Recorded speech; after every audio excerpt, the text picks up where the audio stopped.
दिल्लीच्या ताज हॉटेलमध्ये मांडी घालून जेवायला बसल्यामुळे वाद, कोल्हापुरी चप्पल घालून आल्यामुळे अपमान केल्याचा तरुणीचा आरोप, एका कंपनीच्या संस्थापक तरुणीकडून व्हिडिओ शेअर.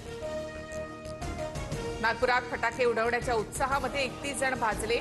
शहरातील शासकीय रुग्णालयामध्ये उपचार सुरू. 11 महिन्याच्या 2 चिमुकल्यांचा देखील समावेश. पंतप्रधान मोदी आज कार्यकर्त्यांसोबत संवाद साधणार.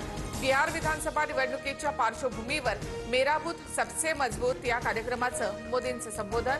एनडीएच्या विजयाचा कानमंत्र देणार. माझे वडील राजकीय जीवनाच्या अखेरच्या टप्प्यात. कर्नाटकला प्रगतिशील आणि विचारशील नेतृत्वाची गरज. मुख्यमंत्री सिद्धरामय्या यांचे पुत्र यतींद्र यांचं मोठं विधान. अमरनाथवर भारताचा दबदबा वाढणार. भारतीय सैन्यामध्ये 20 भैरव बटालियन सज्ज होणार. जलद आणि प्राणघातक कारवाईसाठी स्थापना. चीन आणि पाकिस्तान सीमेवर जलद ऑपरेशन करण्यासाठी मदत.